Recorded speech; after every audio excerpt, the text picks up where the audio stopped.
ये रेडियो इलीरिया है। अब राष्ट्रीय धुन सुनिए।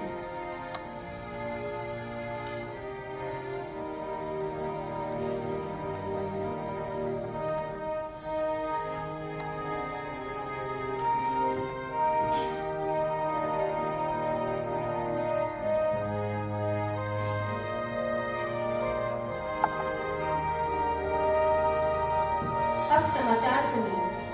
जर्मन सेनाएं लड़ाई के मैदान में पीछे हट रही हैं। इलीरिया की सरहद से 40 किलोमीटर दूर शहर किश्चिनार पर सोवियत संघ की मिलिट्री ने कब्जा कर लिया है। हर जगह जहां तक हो सके इलीरिया की सेना ने लड़ाई से इनकार कर दिया है और मित्र सेना से जा मिली है। इलीरिया के लोगों, तुम सब जानते हो, मजबूरी में तुम लोगों को हथियार उठाने का हम इलीरिया के लोगों की लोकतांत्रिक समझ की मुरीद हैं। अब पुनः राष्ट्रीय धुन सुनिए।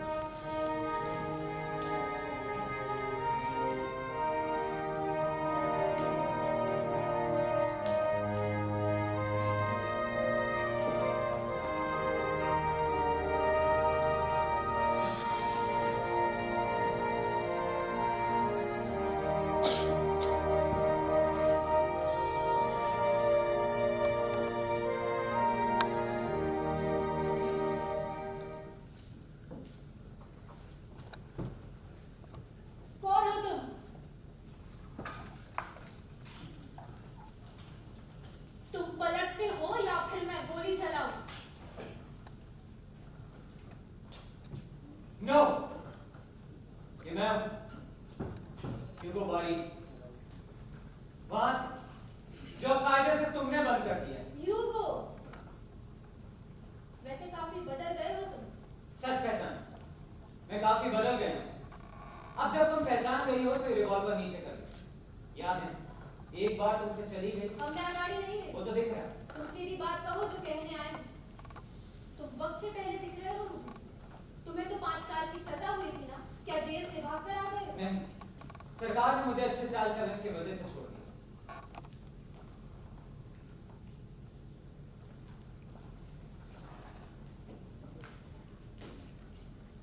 तुम्हें भूख लगी होगी, कुछ बना दूं? तुम तो चाहती हो कि मुझे भूख लगे, लेकिन क्यों? खाना खाता आदमी एक जानवर की तरह होता है, एक शिकार की तरह, कि उसे गोली मारे। पर माफ करना ओल्गा, मुझे भूख नहीं है। सिर्फ ना ही कह देते ह्यूगो, वही काफी होता।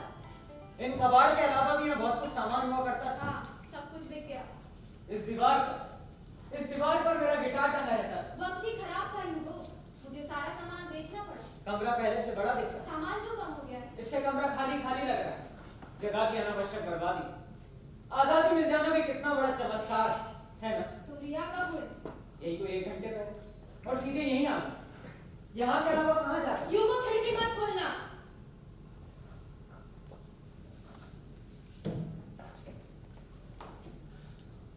तुम्हें मुझे देखकर खुशी हुई है ना?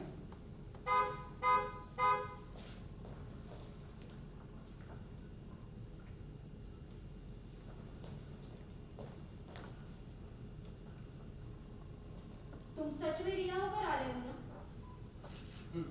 फिर तुम्हें टेंशन लेने की जरूरत नहीं है ह्यूगो। तुम्हें मुझ पर यकीन? वो तो मैं कर ही रही हूँ। हमारे बाकी साथी कहाँ? सब मारे गए, सिर्फ लुइस जिंदा है। और हमने नए लोगों की नई टीम भी बना ली। क्यों? अब इसकी क्या जरूरत? देश आजाद, हम अपने तरीके से नए कायदे और कानून बना सकते हैं। ये सब एक गलतफहमी है ह्यूगो। हालात और भी ज्यादा बदतर हो गए हैं। विदेशियों ने अपने नुमाइंदे हर जगह फिट करके रखे हैं, और विदेशियों के जाने के बाद जिंदगी और भी ज्यादा मुश्किल हो गई है। और मुझे नहीं पता ह्यूगो, ऐसा कौन सा टोटका कर गए हैं कि कुछ भी ठीक नहीं चल रहा है। सारी शहादत व्यर्थ चली गई है। मुझे लगता था कि जेल में वही किस्सा है। मोटे तौर पर, बाकी सब लूटपाट जैसा कुछ है।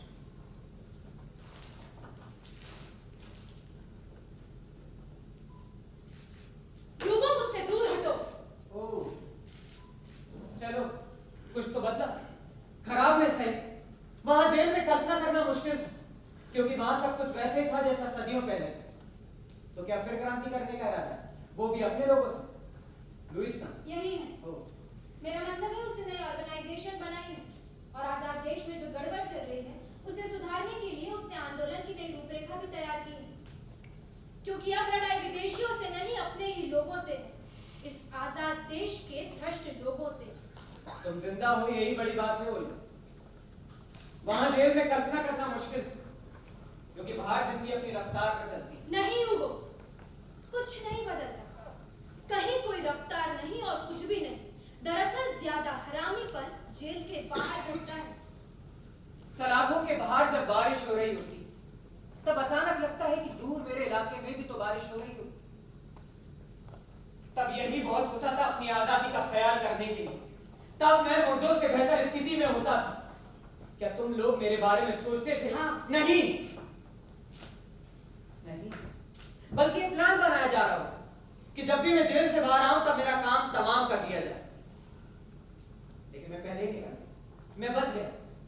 जेल में जहरीली चॉकलेट तुम्ही ने भेजी थी। यूगो पागल मत बनो। चॉकलेट तुम्ही ने भेजी थी ना? कैसी चॉकलेट? चॉकलेट और सिगार। तुम हमेशा से जानती थी कि मुझे चॉकलेट पसंद थी। मैं सिगार पीता था और अपनी आजादी की कल्पना करता था। मेरे साथ वाले कैदी ने चॉकलेट खाई और वो हमेशा के लिए आजाद हो गए। क्या?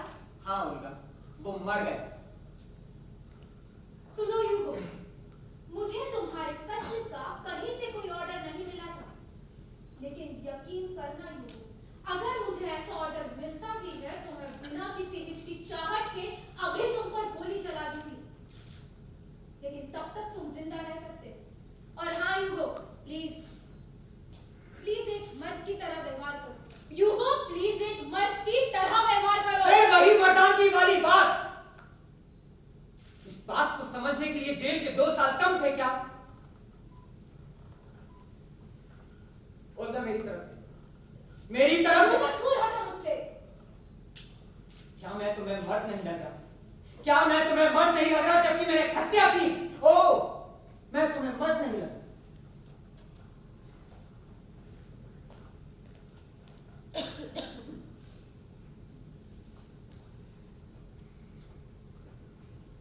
तुम्हारे पास कुछ खर्चा पानी है? नहीं। ठीक है, मैं तुम्हें थोड़े रुपए देती हूँ और फिर तुम यहाँ से निकल जाओ। ताकि शहर की सकरी गलियों में खाक छानता हूं और तुम्हारे आदमी मौका पाकर मुझे गोली से उड़ा दे। माफ करना होगा, बाहर बहुत उमस और वैसे भी जगह मुझे हमेशा ही आरामदायक लगी।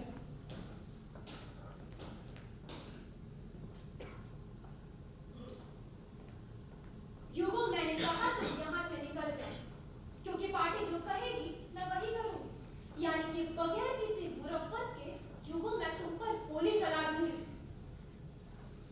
आदेश, पार्टी का आदेश, आदेश जो कि मैंने माना। क्या हुआ? जेल भुगती। तब कोई नहीं था मुझे पूछने वाला ओल्गा। आदेश सुनो यू, तुम्हें होल्डर के घर जाकर उसके पेट में 3 गोली उतारनी और मैंने 3 गोली उतार भी दी। वो एक आदेश जो पीछे रह गया। मैं आगे बढ़ गया तन्हा। अब मैं भी चाहता हूं कि तुम मुझे गोली मार दो। आखिर हत्यारा जो कौन? एलन, मैं एलन। यूगो एलन आया है, तुम ऊपर वाले कमरे में जाओ। हाँ, वही हमारा पुराना कमरा यूगो। जाओ और थोड़ी पुरानी यादें भी ताजा कर लो।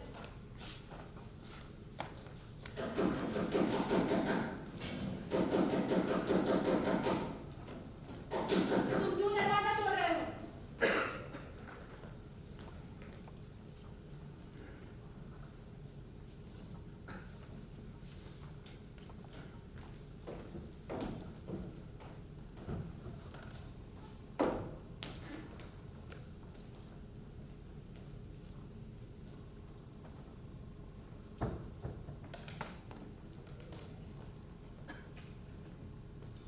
कहाँ है वो नामुराद? कौन है रे? वही जिसका जेल से पीछा करते आ रहे। हाँ, लेकिन कौन?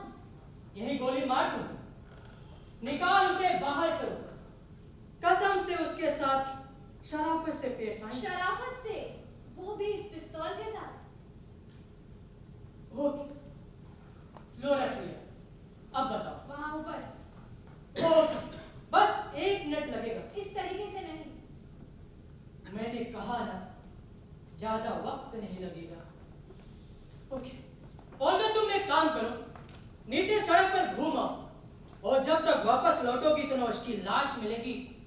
ना कोई निशानी। नो एलन, मुझे अपनी ड्यूटी करने दो ओल्गा। लुइस कहाँ है? नीचे कार में। उसी ने भेजा है तुम्हें? हाँ तो फिर जाओ और उसे ऊपर बुला कर लाओ। मैंने कहा ना, जाओ।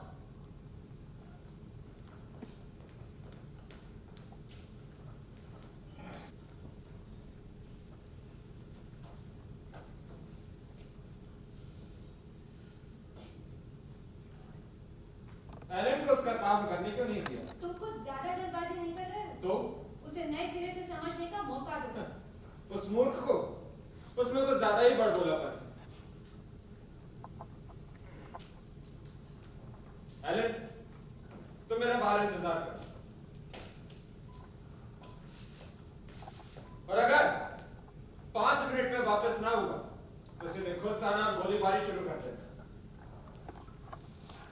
अब कह सकती है उसने हमारे लिए काम किया है। ओल्गा वो एक खतरनाक आदमी, उसे यूं ही नहीं छोड़ा जा लेकिन सकता। मैं कह रही हूँ, वो कुछ नहीं कहेगा किसी से। हाँ क्यों नहीं, तुम्हारा दिल तो हमेशा से उसकी तरफदारी करता है। लुइस, क्या ये वक्त मेरी कमजोरियों पर बात करने का है? ओल्गा वो एक बदमिजाज, बद दिमाग और हद दर्दे का अनुशासनहीन लड़का है। एक ऐसा बुद्धिजीवी जो सिर्फ ख्वाबों की दुनिया में रहता है। एक ऐसा अमीरजादा जिसका जब दिल किया क्रांति की और जब मन किया बीच में छोड़ दिया। वो एक मनहूस आदमी है, हमारे किए कराए को खत्म करने आया है। 2 बार जरा उसकी तरफ से सोचो लुइस। उसने हॉयडलर को 4 सिक्योरिटी गार्ड्स के बीच में मारा है। वो बहुत बहादुर है। बहादुर। उनका तुम अच्छी तरह से जानती हो उसने होल्डरर को किस वजह से मारा। उसकी पत्नी जेसिका। प्लीज प्लीज उस नाम को तो भूल ही जाइए। तौबा, जलन करने की भी अपनी आदत। हाँ, अब मैं पार्टी की मुख्य धारा में हूँ और डिसीजन लेने का मुझे हक है। देखो उनका, जैसा कि तुम जानती हो हम अपनी एक विचारधारा के साथ लड़ रहे हैं और छुटके कैसे दूर दूर तक कुछ लेना देना नहीं। पता नहीं जेल में भी क्या क्या बका होगा। नहीं होगा, उसकी पार्टी में वापसी असंभव है। लेकिन वो खुद को साबित कर चुका है। वो हत्या से भावावेश में की, वो अति उत्साही पागल आदमी। ओके ओके, तो तुम मुझे थोड़ा समय दोगे? और कितना वक्त चाहिए उनका उस पागल को समझने के लिए? तुम आधी रात के बाद आना, तब तक मैं जान जाऊंगी कि उसके दिल में क्या है। ठीक है, ठीक है, मैं 12 बजे आता हूँ। ठीक।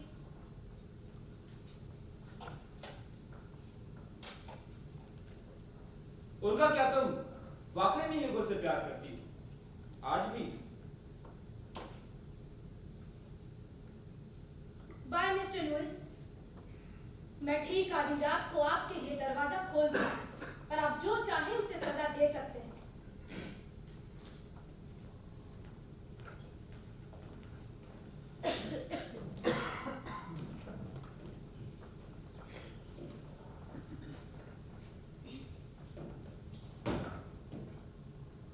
कमरे से मेरी फोटो हटा दी तुम? क्या हुआ? तुम परेशान लग रही हो। तुम्हारे लिए ही आए थे सब। ओह, यानी कि सब बता दिया? हाँ, मुझे बताना ही था कि तुम यहाँ हो। ह्यूगो, खिड़की मत खोलना। नीचे कॉमरेड्स खड़े हैं, किसी की भी गोली तुम्हारा सर भेद देगी। वापस आओ वहां से। उस कमरे को मैं एक पल भी नहीं भूल, कभी नहीं। सारी दीवारों की लंबाई चौड़ाई उतनी है जितना मेरी यादों में है। जानती हो, जब मैं सलाखों के पीछे तब मैं खुद से कहता है कि कुछ भी नहीं भूला जाता। ये जेल भी तो अपना ही कमरा है, बस दीवारों पर लगी तस्वीरें गायब है। और जब जेल से छूटकर यहाँ आता हूं तो क्या पाता? दीवारों पर लगी मेरी तस्वीरें और चीजें गायब। और इतना सब खो जाने के बाद मैं क्या पाता कि मेरे अपने दोस्त ही मुझ पर गोली चलाने पर आमादा है। लेकिन जब तक तुम यहाँ हो, तुम्हें कोई नहीं छू सकेगा। ओह, यानी इस घर तक तो तुमने उन्हें राजी करी ली। कभी ना कभी तो मुझे इस घर के बाहर निकलना पड़ेगा होगा। ह्यूगो, हमारे पास सिर्फ रात 12 बजे तक का वक्त है।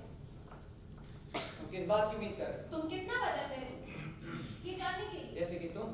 मैं? नहीं, सिर्फ तुम नहीं बदली। मैं अपनी मर्जी से बदली हुई हूँ और अब यही लक्ष्य है जो पार्टी ने निर्धारित किया।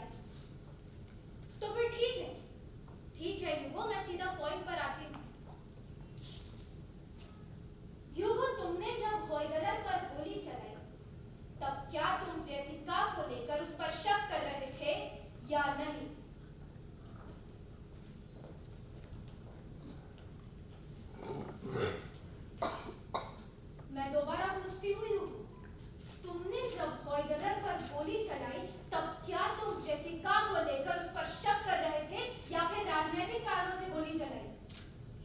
उतना कठिन नहीं है जैसे जैसिका, उल्का। मैं भी हर वक्त यही सोचता हूँ कि मैंने उस पर गोली क्यों चलाई, और सोचते सोचते किसी एक फैसले पर तो पहुंचा जा ही सकता। तब फैसला तुम लोगों को लेना है कि मुझ पर गोली चलानी है या नहीं। कुछ घटनाएं अचानक घटती, अचानक आदमी के भीतर कहीं से निकलती और वो आदमी हमेशा अपनी उन घटनाओं का मालिक बन जाता है। पर सवाल यह है कि मैंने उस पर गोली क्यों चलाई। सच तो यह है कि अपने भीतर मौजूद उस आदमियत को बचाने के लिए, या पहली दफा उसको महसूस करने के लिए, आखिर कहीं ना कहीं मैं उस आदमियत को तो ढूंढ रहा था। वेरी गुड ह्यूगो, वेरी गुड। तो अब आ रहे हो ह्यूगो तुम अपनी औकात पर। वो लोग गलत नहीं बोल रहे थे तुम्हारे बारे में। भावुक कहेंगे ह्यूगो, तुम्हें बचाने के लिए मुझे तुम्हारी ये वाहियात से बातें सुननी ही पड़ेगी। Come on Hugo, come on, आगे बढ़ो ह्यूगो, कम ऑन ह्यूगो, आगे बढ़ो। बहुत कुछ तो तुम उसी दिन से जानती हो ओल्गा।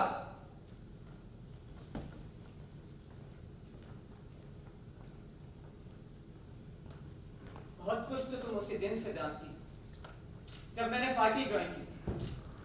देश के लिए एक जज्बा था, एक एक कदम फूंक फूंक कर रखा जा रहा था। ये कहानी कोई 47 के आसपास की हो, जब मैं लुइस के मार्फत पार्टी में आया, या उससे भी एक साल पहले। इसे हम ऐसा कह सकते हैं कि सितंबर 46।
यार ये गिटार टुनटुनाना बंद करो तो मैं कुछ कहूँ।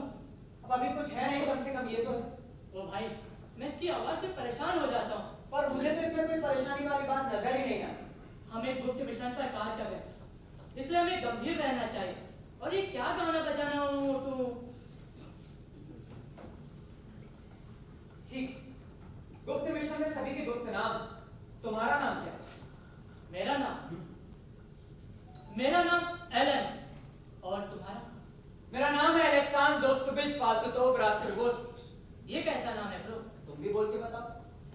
इलेक्सान फाल्तोतोव इलेक्सान फाल्तोतोव रास्कोवस्की। बड़ा अजीब नाम है। अब इसमें हंसने वाली क्या बात है?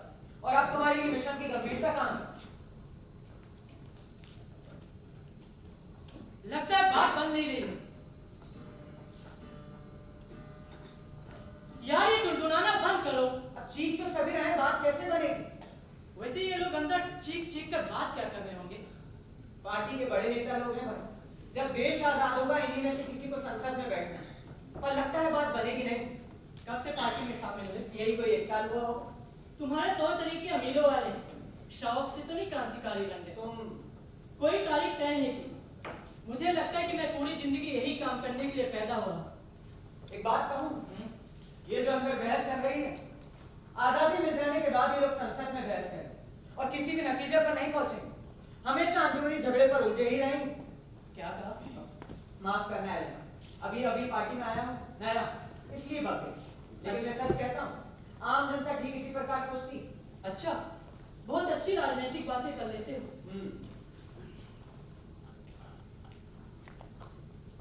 बहुत खूबसूरत लग रहे हो। क्या मैं देख रहा हूँ कि मैं अपने पिता जैसा दिखता हूँ। तो अगर लंबी और घनी मूंछें होती तो बिल्कुल।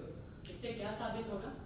मैं अपने बाप से नफरत करता हूं। तो फिर मेरा बाप मुझसे हमेशा कहता था मैं भी क्रांतिकारी दल में काम करता था, बम फोड़े, पोस्टर चिपकाए, लेकिन तुम भी एक दिन जिंदगी में आगे बढ़ जाओ। तो भाई ये सब तुम मुझे क्यों सुना रहे हो? पता नहीं, लेकिन जब भी आईना देखता हूँ तो मुझे यही सब याद आता है। वैसे ये होल्डर है कौन? वो हमारे पार्टी का सचिव होल्डर है। होल्डर है उसका असली नाम नहीं। ये चीख कितना है और तुम तब से कर क्या रहे हो? यार तुम यहाँ रहो तो ज्यादा किसी बात पर इंटरेस्ट मत दिखाओ। तुम अपना काम करो, मुझे अपना काम करने को, समझे?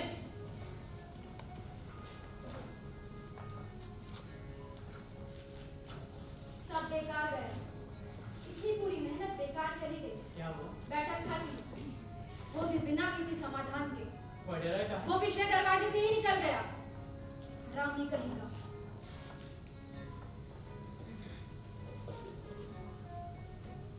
ये अभी तक तुम्हारे हाथ में है। इसे लेकर निकलो यहाँ से और सही तरीके से फिट करना। कोई मरना नहीं चाहिए, बस धमाका ही सुनाई दे और सब फेंक देना।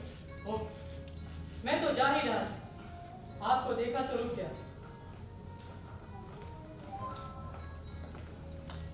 रुको युगो,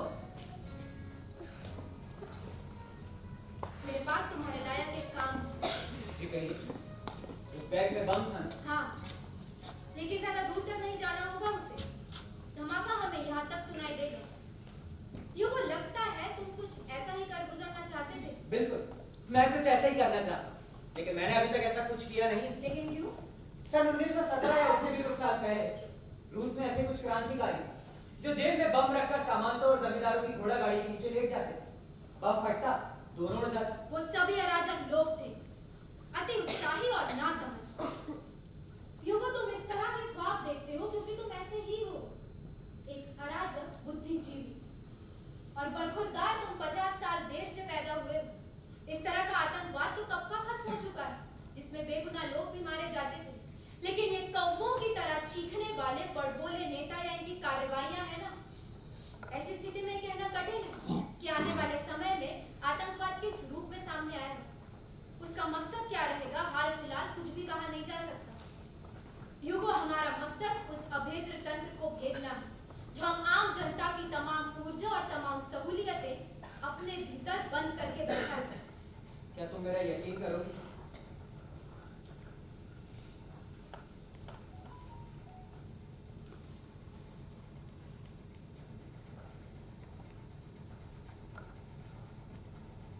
ये तुम पर निर्भर करता है। ओल्गा, मैं कुछ भी करने के लिए तैयार हूँ। ठीक है युगो, तो फिर मेरी बात सुनो। विश्वास कर, मैं हर मामले के लिए तैयार हूँ। देखते हैं युगो, लेकिन पहले मेरी बात सुनो और ध्यान से चीजों को समझना। युगो, एक तरफ राजे रजवाड़ों की फासिस्ट पार्टी है जिसकी नीति केंद्र की सत्ता में आने वाली सरकार की नीतियों का हित साधती है। ये सब एक झुंड की तरह मिले हुए हैं और इनकी अलग अलग पहचान करना भी काफी मुश्किल है। तो दूसरी ओर है हमारी पार्टी जो लोकतंत्र, आजादी, वर्ग रहित समाज के लिए संघर्ष कर रही है। और इन दोनों के बीच आती है पेंटागन पार्टी जो छुपे तौर पर अमीर सामंतों और फौज राष्ट्रवादी लोगों की भी मदद करती है और आपस में मिलाने के लिए एक तरह से एजेंट का भी काम कर रही है। वैसे होइदर आज की बैठक में ये चाहता था कि हमारी पार्टी फासिस्ट और पेंटागन पार्टी आपस में समझौता कर ले और आजादी मिलने के बाद, सत्ता पाने के बाद उसमें अपनी हिस्सेदारी भी कर ले। है ना कमीनी सोच? हाँ, तो अब बताओ युगो, मेरी इन बातों से क्या समझ? तुम मुझे फंसा रही हो। और तुम ऐसा क्यों पता लगा? नहीं, इस तरह की बातों से मेरा दिमाग घूम जाता है। और अभी अभी जो 2 घंटे बहस हुई उसका क्या? उसके कोई मायने नहीं। युगो, बहुमत हमारे साथ है, लेकिन कभी ने उन शोषकों के साथ। मैंने तो घर ही उसी दिन छोड़ दिया था जब जाना कि शोषण कैसे गया। हालात तो ऐसे ही बन रहे हैं। अब तुम क्या करोगे? तब मैं एक रिवॉल्वर लूं और किसी भी सामंत की खोपड़ी को डालूं और उसकी लाश के पास खड़ा होकर क्रांतिकारी गीत गाऊं और अपने साथ कुछ बीतने का इंतजार करूं। अगले हफ्ते होइदर ने उसकी पार्टी को हमारी पार्टी में मिलाने के लिए बेईमान राजे रजवाड़ों से मिलने वाला है। वो बेईमान तरीके से अपनी हिस्सेदारी चाहता है और इस चीज के लिए वो किसी भी तरीके के समझौते को तैयार हो गया है।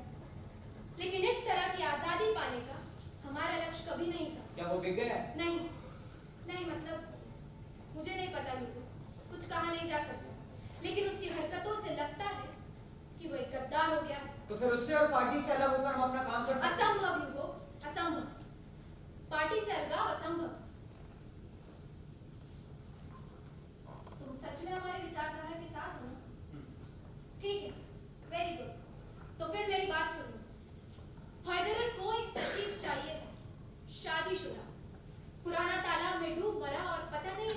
शादीशुदा सचिव क्यों चाहिए? शादीशुदा? हाँ, शादीशुदा। ह्यूगो, मैं तुम्हें उसके यहाँ फिट करती हूँ, एक शादीशुदा मर्द के तौर पर। ठीक है? हॉयदरर शहर के बाहर फार्म हाउस में रहता है, अंदाजन यहाँ से 40 किलोमीटर दूर। उसके साथ उसके 2 बॉडीगार्ड भी रहते हैं। तुम आज शाम को ही अपनी बीवी के साथ वहां निकल जाओ, और तुम्हारी बीवी कौन होगी ये मैं तुम्हें बताऊंगी। और हॉयदरर की एक एक हरकत पर नजर रखना ही होगा कि कौन कौन लोग उससे मिलने आ रहे हैं। हम नहीं चाहते कि उसकी मुलाकात दोबारा विरोधी पार्टी के प्रतिनिधियों से हो। समझे? समझ गए। उसकी सिक्योरिटी बहुत मजबूत है। मौका लगते ही इतना करो कि बस हमें इन्फॉर्म करो, ताकि हमारा निशानेबाज हॉयदरर के सर तक पहुंच सके, उसे उड़ाने के लिए। ठीक? ठीक। तुम मरने से डरते तो नहीं? नहीं, काश उसे मारने में जाता और तुम कहते।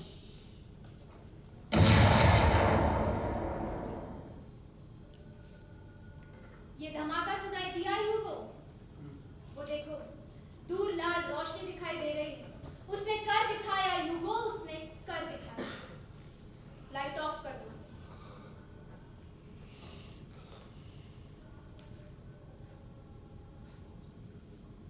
खिड़की से आती है लाल रोशनी बहुत अच्छी लग रही है। बहरों को सुनाने के लिए ये धमाका बहुत जरूरी था।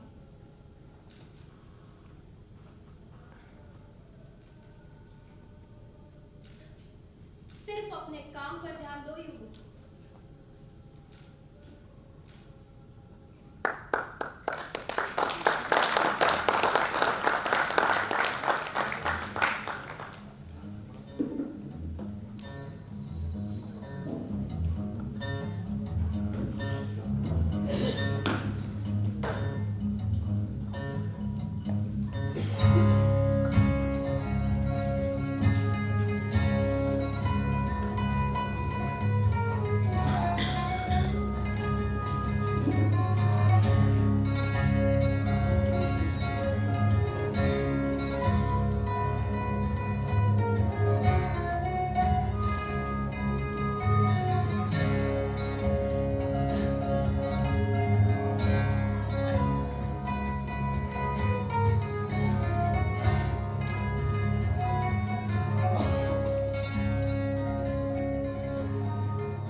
अफसोस हो रहा है।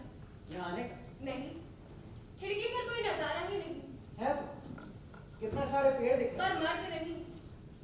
कितनी देर से इस खिड़की पर बैठी हूँ, पर मर्दों की कोई चहलकदमी है भी नहीं। ओ, फिर वही बदतमीज बात है। वो दिखता कैसा है? कौन? हॉयदरर, तुम्हारा बॉस।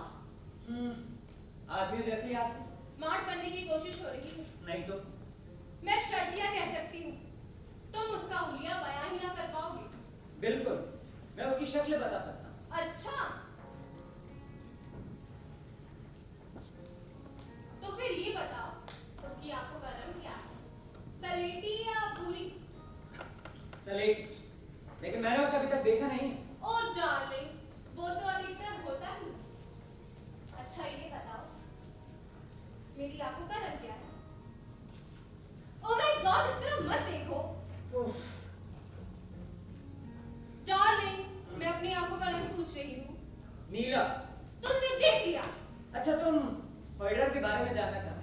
तुम तो कहते थे कि तुम उसके बारे में नहीं जानते। हाँ, लेकिन जहाँ तक मैंने सुना है वो मामूली रहन सहन वाला था, लेकिन उसके तौर तरीकों में कठोरता है। ओह वाह, मुझे कठोर लोग पसंद हैं। अच्छा ये बताओ, मैं कैसी दिख रही हूँ? शानदार। क्या वो मेरे बारे में जानता है? वैसे वो जल्द मरने वाला है, तो उसके बारे में जानने से क्या फायदा? बीमार है क्या? नहीं तो तुम कोई राजनेता हो क्या जो यूं गोल मोल जवाब दे रहे हो? वो तो बिल्कुल, लेकिन एक क्रांतिकारी दल का। ओह डार्लिंग, फिर तो तुम भी जल्दी मर सकते हो। तब उसके बाद मैं क्या करूँगी? तब क्रांतिकारी की विधवा को उसका बचा काम पूरा करना चाहिए। ओके डार्लिंग, मैं तुम्हारी कब्र में सुसाइड करना पसंद करूँगी। नहीं, ऐसा तो क्लियोपेट्रा के जमाने में होता था। ठीक है, तो फिर मैं तुम्हारे हत्यारों को चुन चुन कर मारूँ। मैं उन्हें मेरी अदाओं में फंसाऊंगी। मैं अपने पति के मौत का बदला लूंगी। अपने होठों पे जहर लगाकर उन्हें किस कर दूंगी। वो मर जाएगा। बहुत ही कल्पनाशील हो। वो तो है। चलो, तो ये सूटकेस इसका सामान बच गया है निकालने को। पता नहीं कि उसकी चाबी गले से लगाए घूम रहे हो। मैंने कसम खाई है कि मैं इसे नहीं खोलूंगा। क्यों? इसमें सनी लियोनी की फोटोज घुसे रखे हैं। जो भी हो, पर नहीं खोलना। मत खोलो, मुझे कोई फर्क नहीं पड़ता। मुझे मालूम है इसमें क्या है, क्या था से मतलब? क्योंकि अब वो वहाँ नहीं है। जैसिका, इसका सामान कहाँ? ये देख ये रहे फोटो। हो? ये तो सनी लियोनी की फोटोज बिल्कुल नहीं है। तुम्हारी फोटोज है, बचपन के फोटोज। अमीर बच्चों की तरह लॉलीपॉप टाइप बनावट। 3 साल, 4 साल, 12 साल, 16 साल की तस्वीरें। किसी में प्लास्टिक की मशीन गन ली, किसी में काला चश्मा लगाए, किसी में गोल्फ कैप पहनी। ओह वाव, 16 साल की उम्र में तो तुम्हारे बाल बड़े घने थे। तुम्हें जब घर से भगा दिया गया तो यादें क्यों नहीं हुई? मैं कहता हूँ ये सब। इस फोटो को तो देखो। 8 साल का चूजा, ऊंचे कॉलर की शर्ट पहने है। ओ डार्लिंग, इससे तुम्हारी चूजे जैसी गर्दन छिल जाती होगी ना? ये सभी फोटोज एक अमीर बच्चे की है। अमीर ट्रेन बच्चा। हुजूर, समझदार और कॉन्वेंट में पढ़े बच्चे ही खतरनाक क्रांतिकारी बनते हैं। वो ही समाज और देश की रक्षा करने वाले साबित होते हैं। वो कभी बेईमान नहीं होते। वो अच्छी अच्छी पोशाक पहनते हैं। सब्जी वाला, चना मुरमुरे बेचने वाला भी इस मॉडल से खौफ खाता है। वो मम्मा का अच्छा सा बच्चा कभी कुछ बोलता नहीं है। टेबल के नीचे छुपकर लॉलीपॉप कभी भी एक से ज्यादा नहीं खाते, क्योंकि मम्मा कहती है दांत सड़ जाते हैं। अब ध्यान से सोचिए, ये अमीर फॉल्स बच्चे कितने खतरनाक क्रांतिकारी साबित होने वाले हैं। वैसे मुझे सूटकेस से ये भी मिला। पिस्तौल चल जाएगा। मैं कहता हूँ ये सब इधर। फोटो सब तो ठीक है, इस पिस्तौल का क्या काम? इसे मैं हमेशा अपने साथ रखता हूँ। झूठ, बिल्कुल झूठ। ठीक, किसी से कहोगी तो नहीं? वादा रहा। कत्ल करना है। किसका? वो होइडर। ओह, आखिर असली मर्द साबित होने वाले हो। I am serious Jessica. Oh darling, मैं भी सीरियस हूँ। जेसिका, मेरी तरफ देखो, प्लीज हंसना मत। पार्टी ने इसी काम के लिए मुझे ना भेजा है। मुझे इसमें कोई शक नहीं है। फिर मजाक? मैंने कहा ना, मैं सीरियस हूँ। जेसिका, होइडर बड़ा खतरनाक आदमी है। कोई बात नहीं, मैं उसे मेरे जहर मुझे होठों से किस कर दूंगी। वो मर जाएगा। आई एम सीरियस जेसिका। मैं भी सीरियस हूँ। प्लीज मेरी बातों पर यकीन करो। तो तुम भी यकीन करो ना।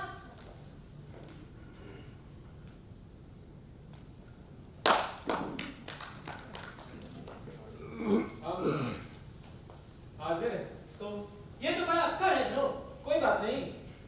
अच्छा, क्या नाम बताया अपना? ह्यूगो। मिस्टर ह्यूगो, हमें आपकी मदद के लिए भेजा। कैसी मदद? जैसे सूटकेस खुलवाकर उसे जमा दे, यानी उसका सामान जमा दे। इसके कहने का मतलब है कि ये एक तरह से तलाशी अभियान है। ओह वाव, सबसे पहले मैं हाजिर हूँ। ब्रो, ये महिला थोड़ी चटकी नहीं लगती? लगता है इसको मर्दों के सामने हाईलाइट होने की आदत है। I mean, What do you mean, George? I mean अपने अच्छे दिन आगे bro. चुप कर। बॉस को मालूम होगा तो हमारी खाल में भूसा भर देगा और हो सकता है कि तुम्हें भी तालाब से निकालना पड़ेगा। हाँ तो हम लोग कह रहे थे। हम लोग आपकी मदद कर सकते हैं।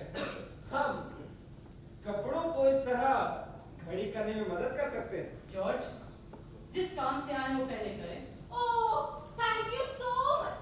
लेकिन मुझे लगता है कि आपको अपने एफर्ट्स किसी और काम में लगाने चाहिए। जॉर्ज, छोड़ दो उन सामानों को। Cool bro, cool. नहीं तो तुम्हारे मन में उस तरह के विचार आएंगे। माफ कीजिए मैडम, दरअसल 6 महीने से औरत नाम की चिड़िया चहकी तक नहीं। दरअसल हम तो जानते तक नहीं कि औरत कैसी होती है। शायद आप जैसी। अब याद आ गया हो? हाँ, दिमाग में झटके लग रहे हैं मेरे। इस फार्म हाउस के बाहर औरतें तो होंगी। है, लेकिन अंदर आने को मना किया गया। बॉस का कहना है कि आदमी औरतों को देखकर लक्ष्य से भटक जाता है। अच्छी बात कही। बिल्कुल सही कहा।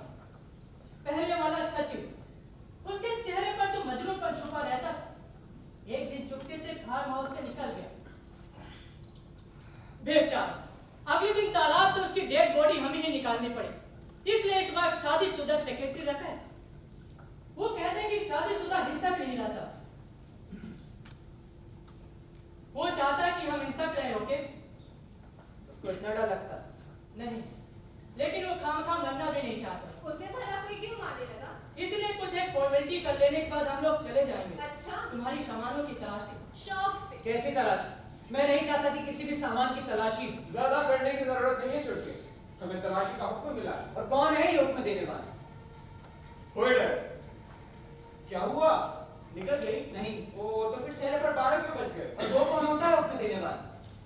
फ्लिक, तो नहीं समझा इसे। हो, देख चुटके, जिस तरह से राजनीतिक उथल-पुथल हो रही है ना, उससे होल्डर की जान को खतरा है। ऐसी खबर मिली है। क्या पता किसी ने तुम्हें यहाँ फिट किया और तुम गोला बारूद बांधे घूम रहे हो। वैसे तुम्हें देखकर लगता तो नहीं कि तुम एक चिड़िया भी मार सकते हो।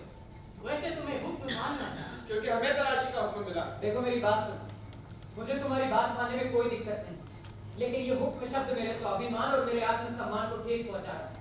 आखिर मैं भी उसी विचारधारा का आदमी हूँ जिसका ऑर्डर चीफ। मुझे लगता है कि तुम लोग मेरे साथ मजाक कर रहे हैं। फ्लिक, तुमने सुना क्या? ये स्वाभिमानी। होल्डर से मिलते ही सब खत्म। बड़े बदतमीज हैं आप लोग। मैं पार्टी में इसलिए शामिल हुआ था कि चाहे पार्टी में हो चाहे जनता के बीच हो, चाहे कोई सचिव ही क्यों ना, सभी को एक समान हक मिले। चुप कराओ यार, कितना बोलता है? नहीं तो मैं यहीं पर रो पड़ूंगा। अब रुलाएगा क्या? सुनो, हम पार्टी में इसलिए शामिल हुए ताकि हमें 2 वक्त का खाना मिल सके। सीधी सी बात, मान लो हमें आजादी मिलती है और हमारी पार्टी सत्ता में आती है तो समझ वारे न्यारे। अब समझे, इसीलिए हम यहाँ हैं। देखो बात बहुत हो गई ना, शुरुआत यहाँ से मैं कह देता हूँ किसी भी सामान को हाथ मत लगाना। तो छुटके किस तरह से रोकेगा हमें? ठीक, मैं मान लेता हूँ कि आपको किसी चीज से डर नहीं। ले लो तलाश।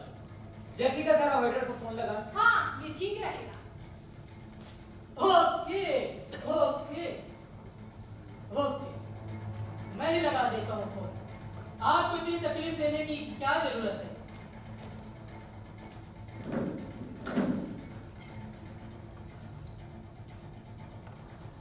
हेलो, कौन? पीटर, उसका रसोईया है। उसे ही बता दे। ओके। सुनो पीटर, हम नए सचिव की तलाशी लेने आए। हाँ, बुढ़ऊ को बता देना कि एक छुटका बहुत उछल कूद कर रहा है।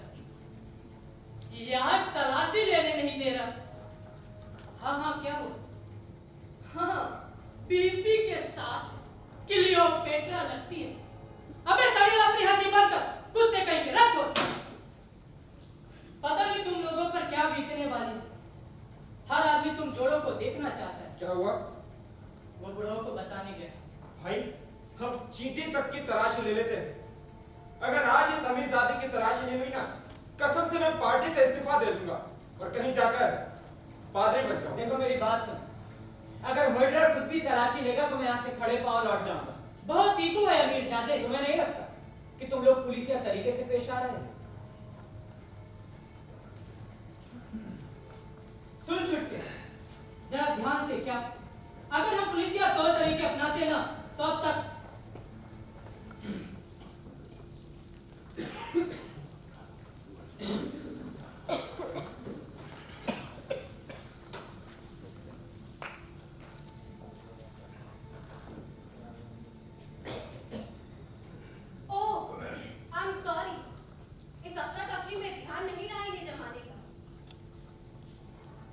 ये सब क्या हो रहा है और मुझे यहाँ क्यों बुलाया गया? ये तलाशी नहीं दे रहा। ओह, तो ये बात, अब तो मामला काफी गंभीर है। तलाशी हुई कि मैं यहाँ से निकला। ओए, ओए, ओए, ओए, ओए।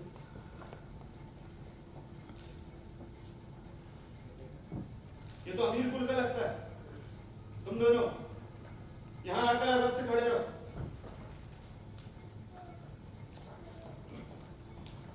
अमीर है भाई।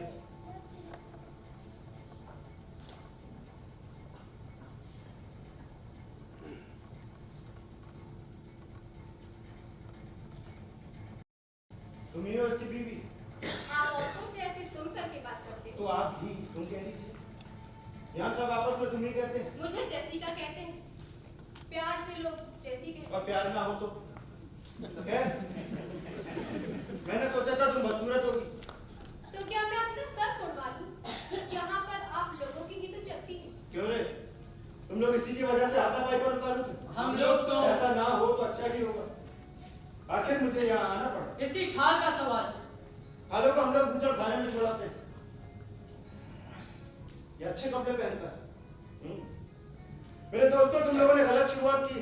अब इसका खामियाजा किसे भुगतना पड़ेगा? मैंने पूछा, इसका खामियाजा किसे भुगतना पड़ेगा? मुझे। अब तुम लोगों का मिजाज बिगड़ा हुआ है तो क्या सारी भड़ास आकर यहाँ इस पर निकालो?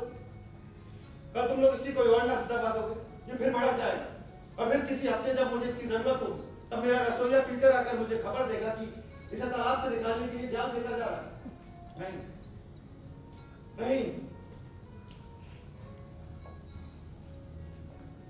नहीं, मैं ऐसा नहीं चाहता। बिल्कुल मैं ऐसा नहीं चाहता।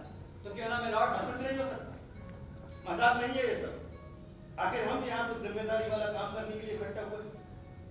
अब गंभीरता से सुनो मेरे प्यारे चीनी, यहाँ सब आपस में हिल मिलकर रहते हैं, इसलिए किसी के साथ भी हिकारत से पेश मत आना। और अपने यहाँ मीरजादापन अपनी जेबों में ही डालकर रखना। इसकी हेगड़ी का क्या इसके कर? साथ ही रहने दो। आखिर हम एक ही पार्टी के लिए काम कर रहे हैं जो मानवीय मूल्यों को स्थापित करना चाहता है, तो हम इसकी हेगड़ी को भी अपना लेते। मुझे तो इसकी विचारधारा अपनी पार्टी की नहीं लगी। ओ, तुम हमारी पार्टी से नहीं? 100% इनका दिमाग चल गया है। हमारी पार्टी में एक जैसी विचारधारा से ही शामिल हुआ। तुम्हारे आदमी ही गलत है, और एक गलत आदमी मेरे सामानों को कैसे अपने गंदे हाथों से छू सकता है? पूछो उससे। उसने कहा था कि हम पार्टी में अपना पेट भरने के लिए शामिल हुए, और तो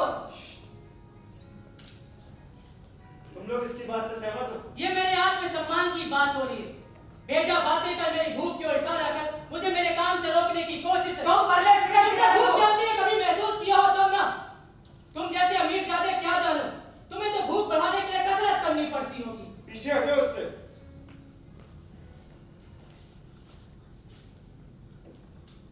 पहलवान तुम सही हो इस बार, सच। मुझे नहीं मालूम कि भूख किस बला का नाम। काश तुम देखते कि बचपन में कितनी तरह के टॉनिक मेरे मुंह में ठूसे जाते थे, क्योंकि मैं खाना आधा छोड़ देता था। जबरिया मेरा मुंह खोला जाता। एक चम्मच दादा के नाम, चाचा के नाम, पापा के नाम, माँ के नाम। सड़क किनारे कचरे के डिब्बे में खाना ढूंढते उस लड़के के नाम मेरे मुंह में खाना ठूसा जाता, ठूसा जाता, ठूसा जाता। फिर भी आदत पेट में रह जाता। बता, खाने कितनी बर्बाद, पर मैं मोटा नहीं हुआ। फिर मुझे बकरे का ताजा खून पिलाया गया, पर मैं फिर भी पतला रहा, मोटा नहीं हुआ, और वक्त रहते बड़ा हो गया। बाप कहता खाओ युगो, कुछ ईश्वर के नाम खाओ। जब सारे रिश्ते फेल हो गए तो ईश्वर का नाम आया, पर मैं फिर भी पतला रहा, मोटा नहीं हुआ। फिर मुझे मछली के जिगर का तेल पिलाया जाने लगा। सिफत, ये तो अय्याशी हुई ना। जबकि सड़क किनारे कितने लोग खुद को बेच देते हैं भूख के लिए ही ना। मैं कितने ही लोगों को देखता हूँ खाना दो की तक के लिए, जबकि मैं लबालब खाने के साथ डाइनिंग टेबल पर बैठा होता और हर तरफ से आवाज आती, खाओ ह्यूगो खाओ। हमारे घर का नाम चौकीदार, शौक, हर एक जन भूख से लड़ रहा था सड़क पे, और मैं भी, हाँ मैं भी भूख से लड़ रहा। मैंने घर छोड़ा, और तब क्या पार्टी मैंने सिर्फ इसलिए ज्वाइन की कि तुम भी भूख के पचड़े में आ पड़ो। और तुम सब तुम सब मेरे लिए नेगेटिव बातें करना बंद करो और बताओ अब मैं इसके लिए क्या करूं? ओ, बड़ी दर्दनाक कहानी है तुम्हारी।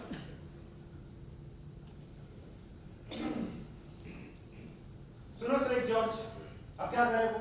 अपनी टांगे काट ले, आंखें फोड़ ले या सर फोड़कर बीवी का नजराना पेश कर। अब तुम लोग ही बताओ, माफी मांगना भी कितना कीमती। अब उसने मेरा तो कुछ बिगाड़ा ही नहीं, तो फिर माफी किस बात की?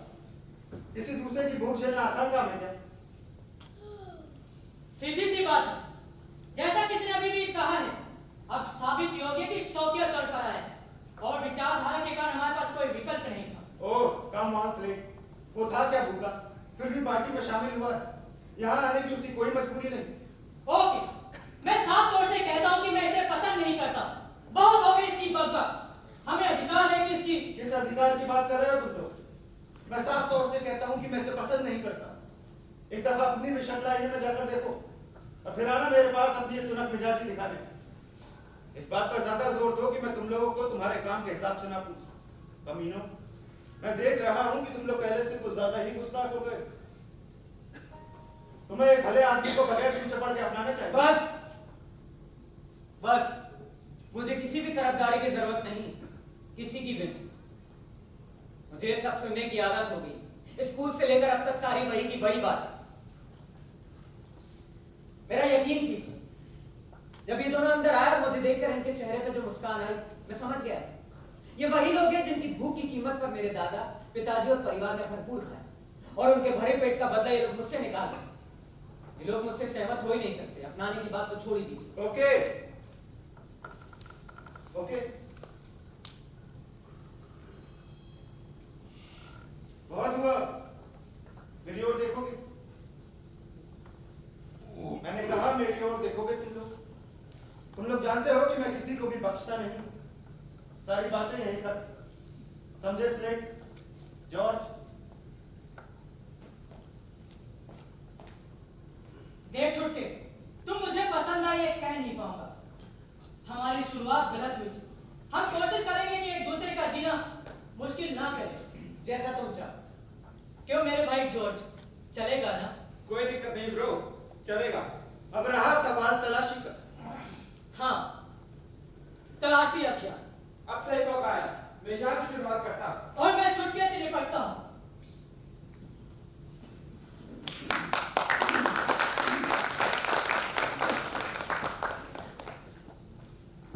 मैंने अपनी बात पूरी कर ली क्या?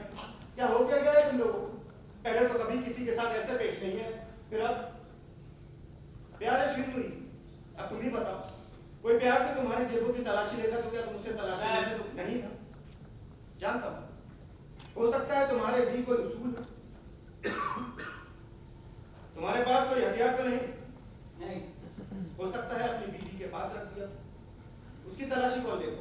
मैं तो तलाशी देने के लिए कब से तैयार खड़ी हूँ। उसके पास भी नहीं। इनके यकीन को झूठा साबित करने के लिए इन्हें तलाशी ले ले तो यूगो। बिल्कुल, अर्जा क्या है? अजीब, तलाशी ना देने का कारण मैं बता चुका। मैं कहती हूँ आप लोग तलाशी ले सकते हैं। ठीक, अब इंतजार किस बात का? हमें लगा था कि करने वगने की बात छोड़ो, अपनी जिम्मेदारी निभाओ। अलमारी के पीछे देखो, गद्दों के नीचे भी, और कपड़ों को अच्छी तरह झाड़ कर देखा। कपड़ों का तो पहले ही देख लिया। अरे चिलकूदों के कोट की जेब चेक करो, और पतलून भी। मुझे चेक नहीं करेंगे। ये ठीक रहेगा। क्या हुआ छुछुंदर? चुप ये मासूमियत, इसकी अदा तो अप्सराओं की तरह है। मैं हेल्प करूं क्या जॉर्ज? सूटकेस का सूटकेस? सूटकेस के कपड़े तो बाहर दिख रहे हैं। सूटकेस खाली है। हाँ, और वो वाला भी। मैं खाली कर रहा था, इन लोगों ने देखा था। स्लेट, इस वाले सूटकेस की अच्छी तरह तलाशी लेना।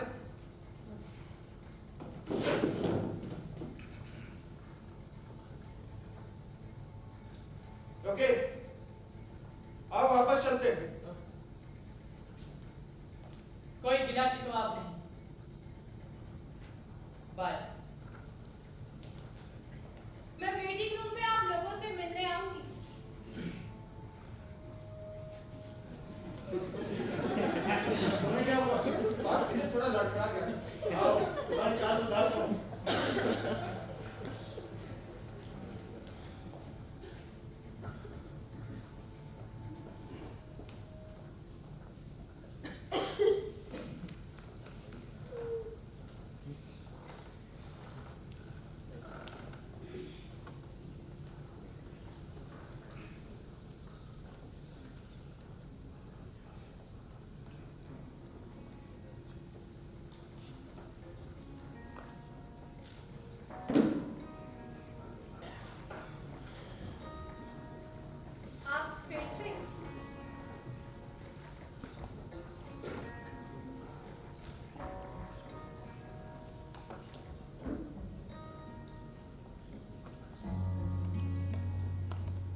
मैं तुम्हारी जगह होता तो उन लोगों से कभी नहीं मिलता। आप टेंशन मत लीजिए, वो जॉर्ज है ना, उसका दिल छोटे बच्चों जैसा है। तुम सुंदर ठीक है, लेकिन जिसके लिए हीरो से क्या तकलीफ हो सकती? आजाद ख्याल, खासकर इस अकाल ग्रस्त इलाके में जहाँ तुम मीठे झरने की तरह बह रहे हो। इस आजाद ख्याल के कारण पछताना भी पड़ सकता है।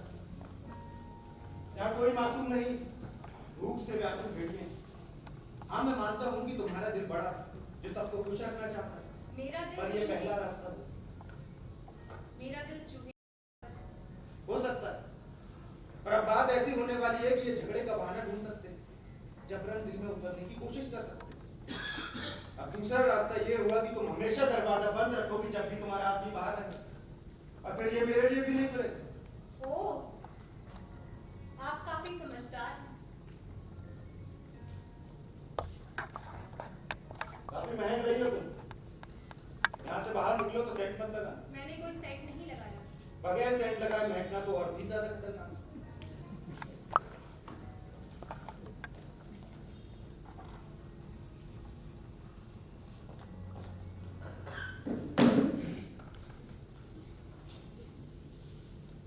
अच्छा अच्छा है। छुटके, कल सुबह 10 बजे मेरे ऑफिस। जानता हूँ। ठीक, सब कुछ ठीक ठाक, अंत भला तो सब भला। तुम लोग बड़ी मजाकिया हरकतें करते हो मेरे दोस्त। सब कुछ ठीक ठाक, सभी लोगों में सुलह शांति है, किसी को भी किसी से कोई शिकायत नहीं। छुटके, तुम थक गए। मैं थका नहीं, और इस घटना के लिए मैं आपसे माफी चाहता हूँ। उसे तो मैं कब का भूल चुका हूं। भविष्य में भविष्य में आपको शिकायत का मौका नहीं दूंगा, अनुशासन का पालन करूंगा, और ये बात तुम मुझे पहले भी बता चुके हो। पक्की बात कि तुम बीमार नहीं हो। नहीं, अगर तुम बीमार हो तो तुम्हारे पास अभी भी मुझे बताने का समय है, और मैं समिति से तुम्हारे नहीं, मैं बीमार नहीं हूँ।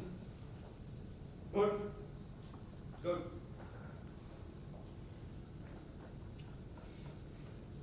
जब उन्होंने तुम्हारे इस वाले सूटकेस की तलाशी ली तब तुम काफी डर गए। क्यों घर? मैं डरा नहीं।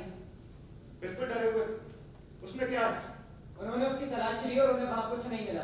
कुछ नहीं, यही तो देखना है। वो लोग हथियार तलाश रहे थे। सूटकेस में हथियार छुपाए जा सकते हैं, पर उसमें कागजात भी तो छुपाए जा सकते हैं। यह बहुत कुछ व्यक्तिगत चीज बहुत है। कुछ व्यक्तिगत चीज है। इस पल से, जब से तुम मेरे आदेशों के अधीन हो, अपने दिमाग में ये अच्छी तरह बैठा लो कि तुम्हारे पास तुम्हारा व्यक्तिगत कुछ भी नहीं।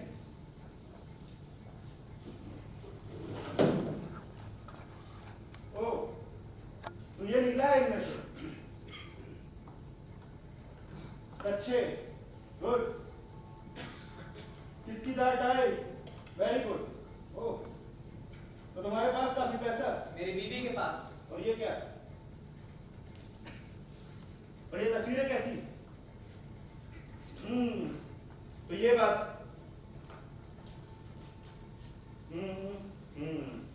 मखमल की पोशाक, बैरक टोपी के साथ एक बड़ा नाभिकों वाला कॉलर, एक छोटा सा मैं कहता हूँ ये फोटो। तो ये है वो नितांत व्यक्तिगत चीज है, और तुम्हें डर था कि वो इन्हें ना ढूंढ ले। अगर ये उनके गंदे हाथों में लग जाते तो, और अगर इन्हें देख के वो हंसते तो मैं तुम्हें बुरा तो नहीं लगा? वैसे अच्छा लफ्ज बन गया। इसे कहते हैं चेहरे पर अपराध भाव लेकर घूमना। मैंने कसम खा ली होती कि तुम कम से कम एक हथकंडा तो छुपा ही रहे थे। नहीं, तुम बहुत अधिक नहीं बदले। ये छोटी सी पतली टांगे, हाँ जाहिर है कि तुम्हें कभी भूख नहीं लगी, और तुम इतने छोटे थे कि तुम्हें कुर्सी पर खड़ा करना पड़ा। तुमने अपनी बाजुएं मोड़ी हुई, और तुम पूरी दुनिया को नेपोलियन की तरह देख रहे हो। ये क्या? तुम बहुत खुश नहीं दिख रहे। अमीरजादा होना हमेशा ही मजाक नहीं, जिंदगी की ये बहुत बुरी शुरुआत। पर छुटके एक बात बताओ, अगर तुम अपना अतीत दफना देना चाहते हो तो फिर इसे सूटकेस में साथ-साथ क्यों करते हो? कुछ भी हो, तुम अपना बहुत ध्यान रखते हो। मैं पार्टी में खुद को भुलाने के लिए शामिल और हूँ। तुम हर समय खुद को यही याद दिलाते रहते हो कि तुम्हें खुद को भूलना है। हर एक का अपना अपना तरीका है। ये लो, इन्हें अच्छी तरह छुपा कर रख लो, कल मिलेंगे छुट्टी।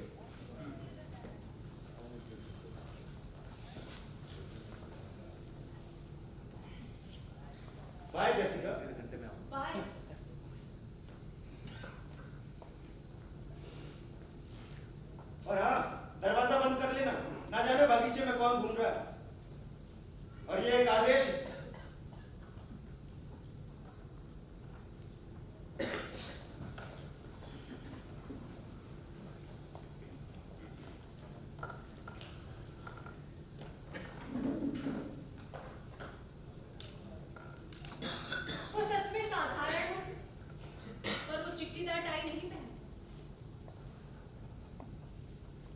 जेसिका रिवॉल्वर कहाँ है? मुझे कितना मजा आया माय डियर। ये पहली बार है जब मैं तुम्हारा आमना सामना असली मर्दों से होते देखा। मैंने पूछा जेसिका रिवॉल्वर कहाँ है? तुम इस खेल के नियम नहीं जानते और खिड़की कौन बंद करेगा? हमें कोई बाहर से देख सकता है। तब फिर तलाशी लेने के लिए हैदर को एक औरत भी रखनी चाहिए। मैं इसके लिए अपनी सेवा देने का प्रस्ताव करने जा रही हूँ। तुमने इसे कब उठाया? जब तुम वॉशरूम में। ओह, मुझे लगा कि तुम उसके पिंजरे में फंस गए। चुप रहो माय डियर, तुम खुद भी भावुक हो गए। नहीं जेसिका, मुझे तुम्हें इस किस्से में नहीं घसीटना चाहिए। इसके उल्टे मैं हमेशा से ही रोमांच भरा काम करने का सपना देखती थी। जेसिका होल्डर बड़ा खतरनाक आदमी। पार्टी के लिए मुझे तो वो इसका प्रमुख लग रहा है। जेसिका, अगर मुझे तुम्हारी मदद की जरूरत हो तो तुम क्या करोगे? क्या मैंने अभी भी तुम्हारी मदद नहीं की? बिल्कुल की मायने, लेकिन ये वो मदद नहीं है जो मैं चाहता। एहसान फरामोश कहेंगे। काश मैं तुम्हारे दिमाग को पढ़ पाता। मुझसे पूछ लो। मेरे भगवान, जब कोई किसी को मारने वाला होता है तो वो पत्थर की तरह भारी महसूस करता है। तुमने देखा वो कितना गहन, कितना जीवंत। ये सच है कि मैं उसे मारने वाला। एक सप्ताह में अपने जिस्म पर 5 छेदों के साथ वो जमीन पर पड़ा होगा। ओ, क्या मजाक है।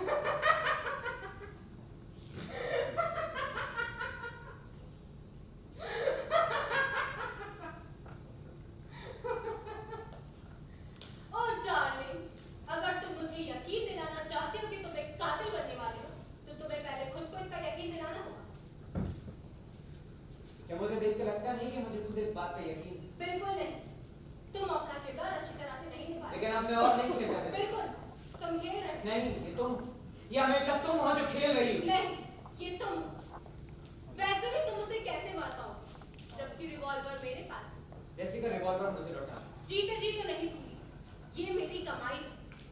बगैर मेरी मदद के तो तुमने इसे पकड़वा ही दिया। मैंने कहा जेसिका रिवॉल्वर। दूर रहो। चल जाएगी।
जेसिका, तुम्हें इस ऑफिस में आने से मना किया गया। मैंने पूछा तुम इस कॉफी के मग के साथ क्या कर रहे हो? तुम यहाँ क्या करने आए? तुम्हें देखने आई हूँ माय डियर। तुमने मुझे देखी? ऑर्डर नीचे है, आते ही हो। कायदे से तुम्हें इससे अपने से अलग नहीं करना चाहिए। लगता है जेसिका तुम ठीक से समझी, इसलिए मैं साफ साफ शब्दों में कह रहा हूँ कि तुम्हें यहाँ आने से मना करता हूँ। तुम मुझसे ऐसे बात कर रहे हो जैसे मैं 6 साल की छोटी सी बच्ची हूँ। अब दफा हो। 1 मिनट, मुझे वो ऑफिस देखने का पूरा हक है जहाँ मेरा हस्बैंड काम करता है। यहाँ कौन बैठता है, वो या तुम? वही बैठते। ये तो रिवॉल्विंग चेयर लगती है। वही। कितना मजा आता होगा ना। वो बैठता है, बोलता है, सिगरेट पीता है और अपनी रिवॉल्विंग चेयर पर घूमता है। हाँ। वो शराब पीता है। हाँ। वो कभी मदहोश नहीं होता। कभी नहीं। मुझे लगता है कि वो तुम्हें पिलाए भी तो तुम शराब नहीं पियोगे। तुम इसे झेल ही नहीं सकते। मेरी बड़ी बहन मत बन। मुझे अच्छी तरीके से पता है कि मैं अल्कोहल नहीं झेल सकता, ना ही तंबाकू, ना भूसे की गंध, कुछ भी नहीं। और वो बोलता है, सिगरेट पीता है, शराब पीता है और अपनी रिवॉल्विंग चेयर पर घूमता है। हाँ, और मैं उसे यू गो। जब वो मर जाएगा तो एक तंबाकू की गंध भी चली जाएगी। उसे मत मारो। करती हो कि मैं उसे मारने वाला हूं? जवाब दो, यकीन करती हो? पता नहीं सब कुछ कितना शांत है, और फिर इन सब से मेरे बचपन की गंध आती। कुछ नहीं बिगड़ेगा, इसका कुछ नहीं बिगड़ सकता। यूं तुम मुझसे मजाक कर रहे हो ना? वो आ गया, तुम खिड़की से भाग जाओ।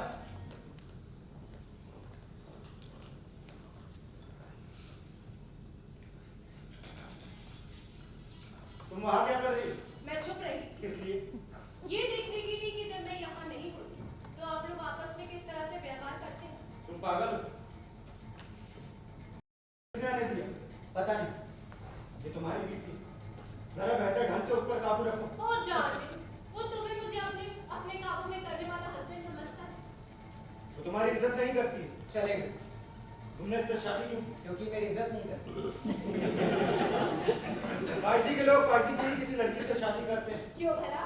क्योंकि वो कहीं अधिक आसान होता है। और आपको ये कैसे पता कि मैं इस पार्टी से नहीं हूँ?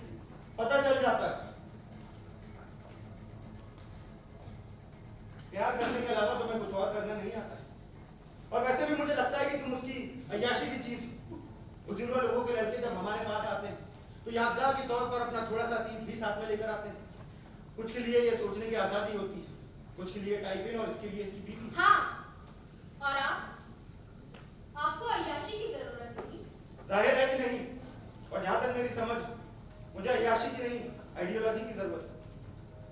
और अब तुम यहाँ से दफा हो जाओ और दोबारा यहाँ कदम रखने की जरूरत नहीं। ओके, मैं आप लोगों को आपकी मर्दानी दोस्ती के साथ अकेला छोड़ देती हूँ।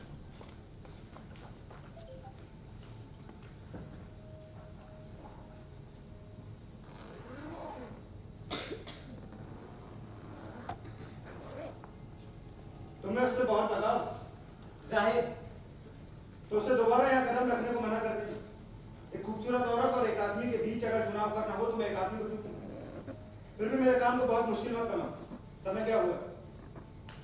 4:20। उन्हें काफी देर हो गई।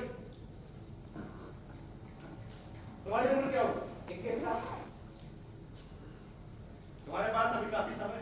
आपकी भी उम्र ज्यादा नहीं। नहीं नहीं, मैं बूढ़ा नहीं हूँ, पर मैं उनके निशाने पर हूँ। इन दीवारों के पार कुछ ऐसे लोग हैं जो दिन रात मुझसे मुक्ति पाने की सोचते हैं।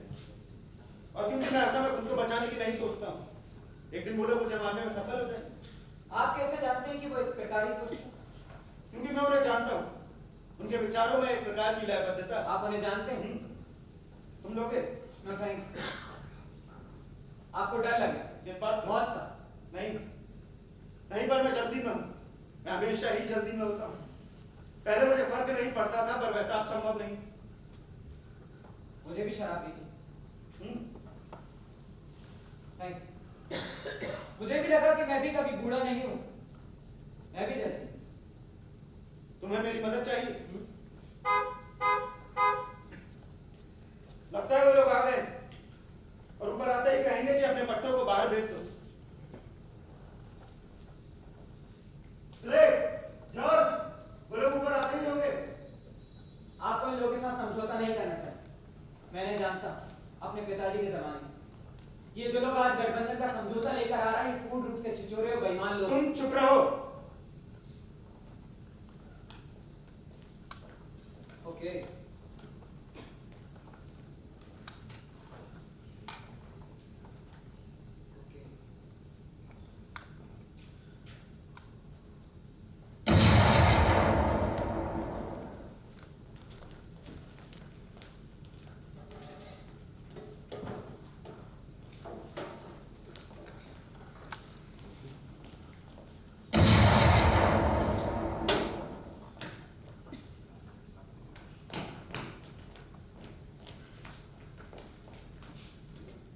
अब सब शांत है।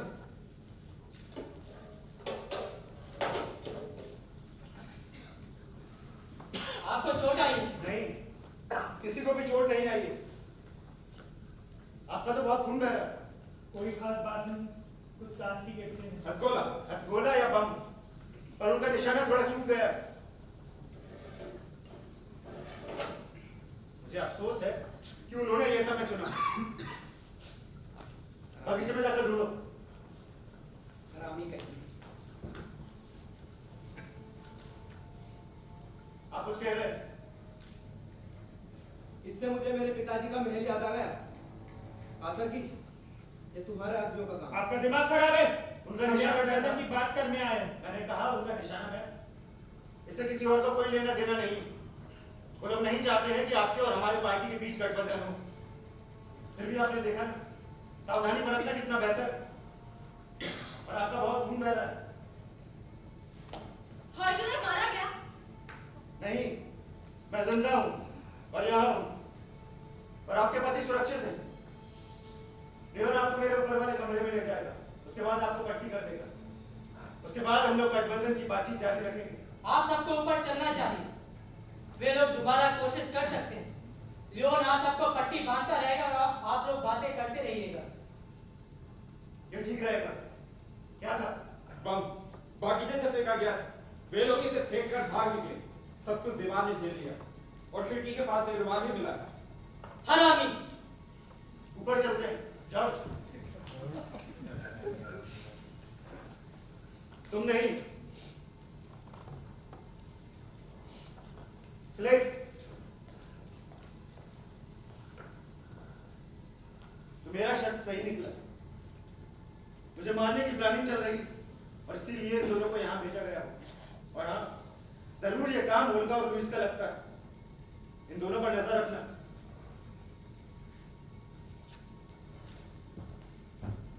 हरामी! हरामी कहीं सही से एक निशाना भी नहीं लगा पा।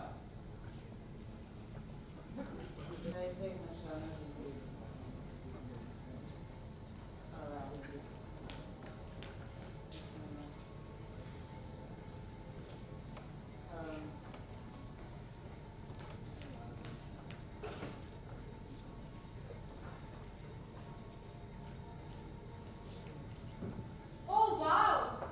Nice pose. Hello madam, you are great. चीखना मत। मेरे चीखने की कोई मंशा नहीं। आप बैठ जाइए। बल्कि मुझे तो हंसने की इच्छा हो रही है। मैं ओल्गा लारूं। मैंने ही तुम्हें यहाँ यूगो के साथ फिट किया था। मुझे अंदाजा हो गया था कि आप ही ने मुझे यहाँ फिट किया। अब हम पति पत्नी हैं। उसने तुमसे मेरे बारे में बात की थी? हाँ। वो घायल है? नहीं, नशे में। हैदर, ये बम आप ही ने फेंका था ना? हाँ। कोई मारा नहीं गया। अगली बार शायद भाग्य आपका साथ दे दे। आप अंदर कैसे हैं? दरवाजे से। बाहर जाते समय तुम इसे खुला छोड़ गई। दरवाजों को कभी खुला नहीं छोड़ना चाहिए। तो आप जानती थी कि वो वहाँ ऑफिस में था? नहीं, लेकिन आप जानती थी कि वो वहाँ हो सकता है। मुझे एक खतरा उठाना ही था। किस्मत ने आपका थोड़ा साथ दिया होगा तो आज आपने सुड़ा ही डाला। अगर वो मर जाता तो सब लोग ये समझते कि हैदर के साथ साथ उसने खुद को भी उड़ा दिया। हाँ, लेकिन वो मारा जाता, चाहे वो कोई भी तरीका क्यों ना अपनाए जैसे का। अब उसके जिंदा बचने की बहुत अधिक संभावना नहीं। मानना पड़ेगा कि हैदर को मारने के लिए आपने मेरे पति का उपयोग किया। अगर आपके बम का एक छर्रा उसके चेहरे में ढल जाता तो उसकी हालत और भी बुरी हो जाती। अफसोस है कि उसने आपसे शादी नहीं। उसे एक दिमागदार औरत चाहिए। वो घर में आपके कपड़ों पर प्रेस करता और आप सड़कों पर बम फेंकती थी। और हम सब खुशी खुशी रहते हैं। बेचारा यूगो। हाँ, बेचारा यूगो। आप मुझसे कितनी नफरत करती होंगी? कौन, मैं? जेसिका, मेरे पास इस काम में बर्बाद करने को वक्त नहीं है। उसे जगा दो, मुझे उससे कुछ बात करनी है।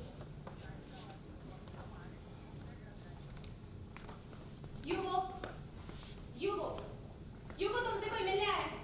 ओल्गा तुम आ गए? हाँ, ओल्गा।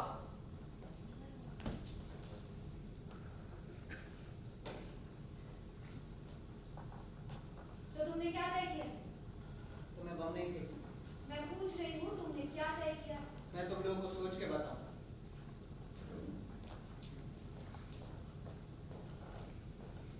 जब वो रेडी हो जाए तो मुझे इन्फॉर्म कर देना।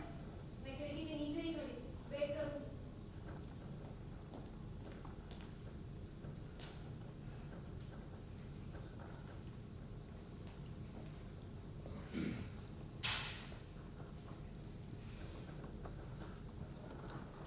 ओल्गा, मैं उसे तैयार कर लूंगी। कल तक तुम्हारा काम पूरा हो जाएगा।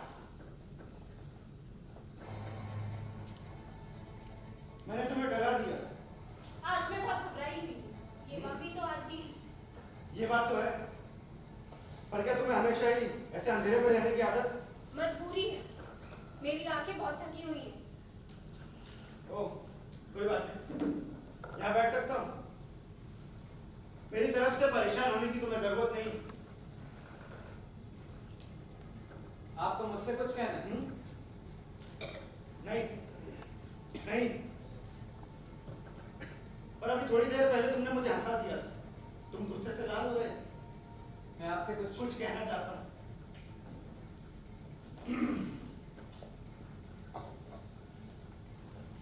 कहो, क्या कहना चाहते हो? ऑर्डर ये क्रांति और आप इसे एक बेईमान सरकार का हिस्सा बनाने पर तुले। राजनीतिक पार्टियां सत्ता हासिल करने के लिए ही बनाई जाती हैं। सत्ता हासिल करने के लिए, ठीक, लेकिन एक खास विचार के माध्यम से, ना कि साठ गांठ कर इसे खरीदने के लिए। ओह, तो तुम्हें रक्तपात की कमी खल रही थी। इस बात पर मैं गुस्से में हूँ, पर मेरी बात सुनो और इसे समझने की कोशिश करो। छुट हम कासरजी के उदारवादियों और राष्ट्रपति नीति की रूढ़िवादियों के साथ मिलकर सत्ता हासिल करेंगे। कोई कहानी नहीं, कोई तोड़फोड़ नहीं, राष्ट्रीय गठबंधन। कोई भी विदेशियों द्वारा थोपे जाने की बात कहकर हमारी भर्त्सना नहीं कर सकेगा। मैंने संघर्ष समिति में आधी वोटों की मांग जरूर की है, लेकिन मैं कैबिनेट में आधी सीटें मांगने की बेवकूफी कभी नहीं करूंगा। हमें हुकूमत में होना चाहिए। हमारे हुकूमत में होने से दूसरी पार्टियों पर अलोकप्रिय कदम उठाने की जिम्मेदारी आएगी, जिससे सरकार के भीतर रहते हुए विरोध करने से हमें लोकप्रियता हासिल होगी।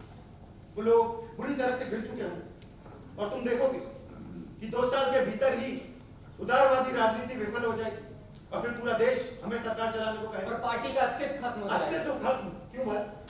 पार्टी का एक निश्चित कार्यक्रम, एक समाजवादी अर्थव्यवस्था का निर्माण और इसका एक जरिया भी हमारे पास, वर्ग संघर्ष का इस्तेमाल। आप एक पूंजीवादी अर्थव्यवस्था के ढांचे में रहते हुए वर्ग सामंजस्य की नीति का इस्तेमाल करेंगे। आप चाले चलेंगे, दोहरे अर्थ वाली बातें करेंगे, आप समझौते पर समझौता करेंगे हमारे साथियों के सामने, सरकार के सामने, जिसका कि आप भी हिस्सा होंगे। हमें सिद्धांतवादी लोग छोड़ जाएंगे, बाकी लोग उस राजनीतिक संस्कृति को खो देंगे जो अभी हमने हाल ही में हासिल की। हम कमजोर और दिशाहीन हो जाएंगे, हम समाजवादी और राष्ट्रवादी बन जाएंगे और अंत में बुजुर्गा पार्टी को हमें समाप्त करने के लिए ज्यादा कष्ट नहीं उठाने पड़ेंगे। होल्डर ही आपकी अपनी पार्टी, इसे बनाने के लिए आपने जो कष्ट उठाए, जो बलिदान दिए और जो अनुशासन लागू करने पड़े, उन्हें शायद आप भूले नहीं हो। ओह, क्या बकवास है। अगर तुम खतरे उठाना नहीं चाहते हो तो फिर तुम्हें राजनीति नहीं करनी चाहिए। मैं इस तरह के खतरे नहीं उठाना चाहता। बहुत बढ़िया, तब फिर सत्ता पर काबिज कैसे रहा जाए? इसे हासिल ही क्यों किया जाए? तुम पागल हो गए। एक समाजवादी सेना देश पर कब्जा करने वाली और तुम उसकी मदद का लाभ उठाए बिना उसे वापस चले जाने दो। एक ऐसा मौका है जो दोबारा कभी याद नहीं आएगा। और हाँ, तुम्हें बता दूं, अकेले अपने ही बलबूते पर सत्ता हासिल करने की ताकत हमें नहीं है। हमें गठबंधन की कीमत पर सत्ता हासिल नहीं करनी चाहिए। तब फिर तुम पार्टी का करोगे क्या? फुटबॉल का मैदान बनाओगे? रोज चाकू तेज करते रहने का क्या मतलब है अगर उससे कभी कुछ काटना ही ना हो? कोई भी पार्टी कभी भी एक लक्ष्य को हासिल करने के जरिए से ज्यादा और कुछ नहीं होती, और लक्ष्य सिर्फ एक ही होता है, सत्ता हासिल करना। लक्ष्य हमेशा सिर्फ एक होता है, हमारे आदर्शों की विजय, हमारे सभी आदर्शों की विजय और उसके अलावा कुछ नहीं। बहुत बढ़िया, आज यही बेहतरीन तरीका है। मेरे प्यारे छुटके, तुम अपनी शुद्धता से कितनी मजबूती से चिपके हुए हो। तुम्हें अपने हाथ मैले होने का कितना ज्यादा डर है।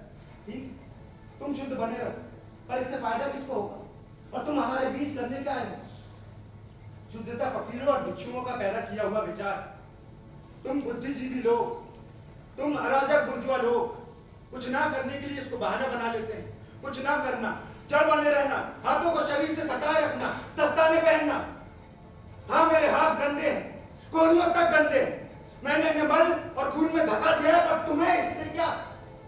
तुम्हें लगता है कि आत्मशुद्ध रखने से सरकार चल सकती है? शायद एक दिन सबको पता चल जाएगा कि मुझे खून से डर नहीं लगता। नहीं, ये तुम्हारी गलती नहीं है। तुम सब लोग एक जैसे ही हो। एक बुद्धिजीवी कभी भी एक सच्चा क्रांतिकारी नहीं हो सकता, वो तो सिर्फ एक कातिल बनने के लायक ही होता है। एक कातिल? एक कातिल। हाँ। यूगो, तो तुम यहाँ और हम तुम्हें हर जगह तलाश रहे हो। और तुम्हें भी। हमें लगा था कि तुम्हें भी तालाब से निकालना पड़ेगा। तुम लोगों को मेरे कमरे की चाबी किसने दी? हम इसके बॉडीगार्ड, इसलिए हमारे पास सभी दरवाजों की चाबियां हैं।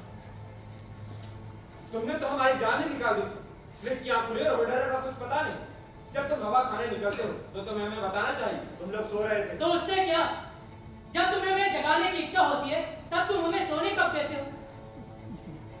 हाँ, बाकी अभी थोड़ी देर पहले मुझे क्या हो गया? मैं तुम लोगों के साथ वापस चलता हूँ।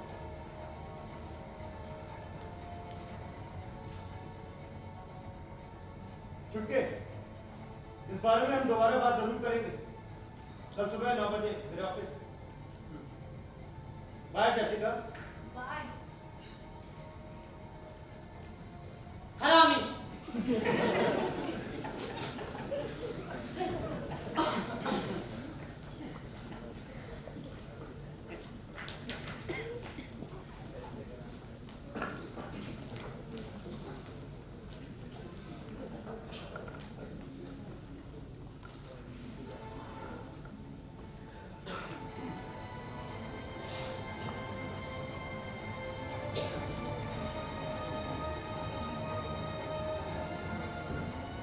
तो तुमने तय कर लिया? क्या तय कर? कल रात तुमने कहा था कि अगर तुम मेरे विचार नहीं बदल सकते तो तुम हमें छोड़ दो। मैं अपनी बात पर अड़े। बहुत बढ़िया, इस बारे में बाद में बात करेंगे। तब तक इन कामों को खत्म कर लेते हैं। बैठो। हाँ, तो मैं कहा ताजा व्यवसायिक गणना के आंकड़ों के अनुसार 1906 में खेतिहर मजदूरों की संख्या 80,71,000 से क्या गिरकर तुम जानते हो वो बम एक औरत ने फेंका था? एक औरत। एक औरत ने सिर्फ को फूलों की क्यारी में उसके पांव के निशान मिले, खिड़की के नीचे एक रुमाल। तुम उसे जानते हो? भला मैं उसे कैसे जानूं? कितनी अजीब बात है। हाँ। पर तुम्हें देखकर लगता नहीं कि तुम्हें यह बात अजीब लगी। तुम ओल्गा लाइवन को जानते हो?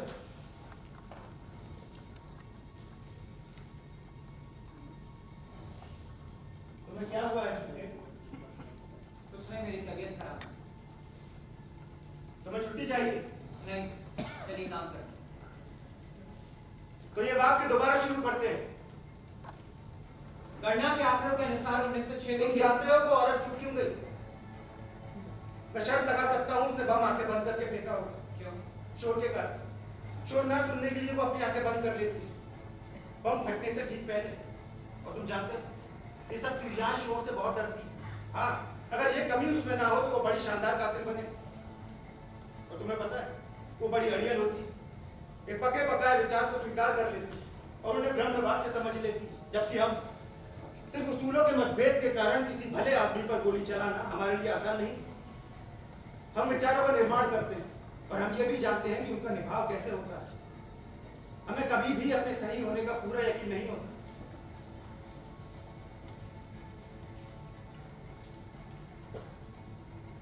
तुम्हें अपने सही होने का पूरा यकीन? यकीन। वैसे भी तुम्हें कातिल नहीं बन पाओगे, एक पेशे का सवाल है। अगर पार्टी ऐसा हुक्म दे तो कोई भी कत्ल कर सकता है। अगर पार्टी तुम्हें तनी हुई रस्सी पर नाचने को कहे तो क्या तुम्हें लगता है कि तुम ऐसा कर पाओगे? कोई कातिल जन्म से ही कातिल होता है। तुम बहुत सोच विचार करते हो। अगर ये काम तुम्हें मिला तो तुम ये काम कभी नहीं कर पाओगे। क्या ऐसा काम तुम्हें कभी मिला? विचारधारा को बचाने के लिए अगर मुझे ये काम मिलेगा तो मैं किसी पर भी गोली चलाने से हिचकिचाऊंगा नहीं। राजनीति पर तुम्हारे विचारों से अगर मैं सहमत ना हूं तो मेरी दोनों आंखों के बीच गोली दागकर निर्ममता से मेरा कत्ल कर सकोगे? अगर मैंने ऐसा करना तय कर लिया है तो हाँ। बहुत बढ़िया, बहुत बढ़िया। तुमने तो मुझे हैरान कर डाला। मेरा शक सही। मान लो कि तुम्हारे इस वाले हाथ में हथियार है और इसमें से एक उंगली घोड़े पर। मेरा हाथ छोड़ दीजिए। मान लो कि जैसे मैं अभी खड़ा हूं वैसे ही तुम्हारे सामने खड़ा हूं और तुम मुझ पर निशाना लगा रहे हो। मेरा हाथ छोड़ दीजिए और चलिए काम करते हैं। तुम मुझे देखते हो और गोली चलाने के बाद तुम्हारे दिमाग में विचार उठता है कि कहीं मेरा गठबंधन का फैसला सही हुआ तो।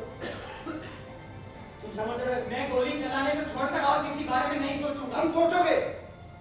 एक बुद्धिजीवी सोचे बिना नहीं रह सकता। घोड़ा दबाने से पहले तुम अपने काम के सभी संभव परिणामों की कल्पना कर चुके हो। एक जिंदगी भर के काम की बर्बादी, मेरी जगह लेने वाला कोई और व्यक्ति उपलब्ध है या नहीं, पार्टी के कभी भी सत्ता हासिल न करने की संभावना का मैंने कहा मैं किसी बारे में नहीं सोचूंगा। जबकि कातिल कल्पनाहीन आदमी होते हैं। किसी का कत्ल करने से उन्हें कोई फर्क नहीं पड़ता क्योंकि इस बात का जरा अंदाजा नहीं होता कि जिंदगी चीज क्या है। पर मैं जिंदा रहने के लिए नहीं बना हूं। तुम मुझे मार सकोगे जबकि मैं तुम्हारी तरफ देख रहा हूं।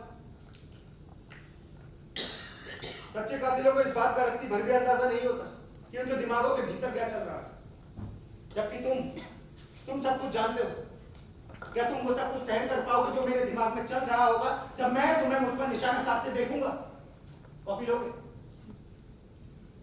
कॉफी?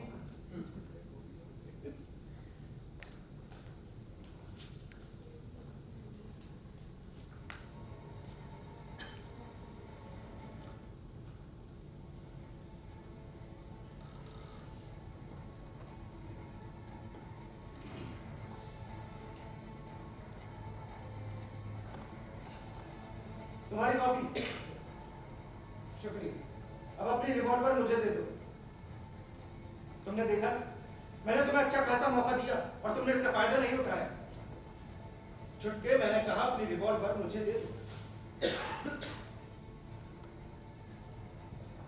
ये तो एक खिलौना भर है। आप मुझे गलत समझ रहे हैं। मैं तुम्हें गलत समझ रहा हूं और तुम मुझे। खैर, अगर ऐसा है तो ये लो, और बाहर जाकर थोड़ी हवा खा लो और जब आना चाहो तो आ जाना। भूलना मत कि तुम मेरे सचिव, जब तक कि मैं तुम्हें ही बर्खास्त ना कर दूं। तुम मेरे लिए काम करते रहोगे। स्लेट,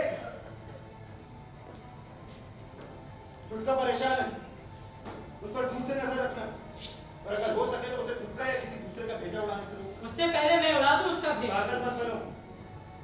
आने जाने के बहाने उसका रास्ता मत रोकना। हमें उसे उत्तेजित नहीं करना।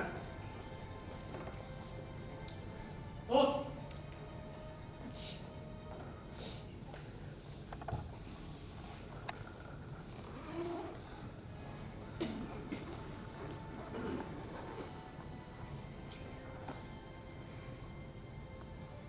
तुम फिर आ गई जहर की पुड़िया।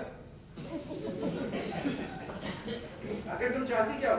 मैं खिड़की के पीछे ही छुपी हुई थी और मैंने सब कुछ सुना। फिर मैं डर गई थी। चाहती तो तुम जा सकती थी। मैं आपको अकेला नहीं छोड़ सकती। क्या आपको शक है कि वो आप पे गोली चलाएगा? मुझे ऐसी खबर मिली है कि मुझे मारने का प्लान बनाया गया है, तो उस पर शक करना वाजिब। आप उस पर बेवजह शक कर रहे हैं। तो मेरा पीछा क्यों कर रही हो? मैंने कहा तुम यहाँ से निकल जाओ, तुम्हारा यहाँ कोई काम नहीं। मैंने कहा तुम यहाँ से निकल जाओ, मेरे पास तुमसे मगजमारी का समय नहीं है। आखिर तुम चाहती क्या हो? ओ, तो ये बात। चुपके। चुप रही, इसलिए आपने मुझे धोखा दिया। तभी मैं सोचूं कि इसने अपने आदमी से कहकर मुझे गोली क्यों न मरवा दिया, फिर काम से क्यों न निकलवा दिया। युगो मेरी बात सुन। मुझे तुमसे कोई गिला नहीं। इसके दिल में तुम्हें लेके मेरे लिए सॉफ्ट कॉर्नर और मुझे तुमसे कोई ईर्ष्या नहीं। हम दोनों एक दूसरे को प्यार नहीं करते, लेकिन इसने मुझे अपने पिंजरे में फंसा ही लिया। चुपके तुम बेवजह शक कर रहे हो।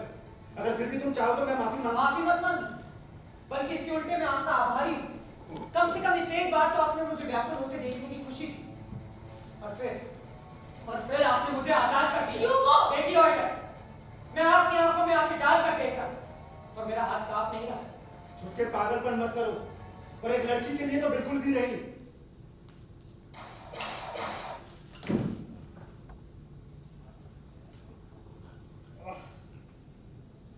सब कुछ बर्बाद कर दिया। हरामी। रुको। उस पर कोई गोली नहीं चलाएगा। उसने ऐसा भी ईर्ष्या के कारण किया। इसका क्या मतलब हुआ? ये कोई राजनीतिक कत्ल नहीं है। हाँ, तो इसका क्या मतलब हुआ? उसे लगता है कि मैं उसकी बीवी से प्यार करता हूँ। क्या पागलपन है ये?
उससे भी कोई 1 साल पहले की बात हो, 46, मैंने उसे शूट कर दिया। सच?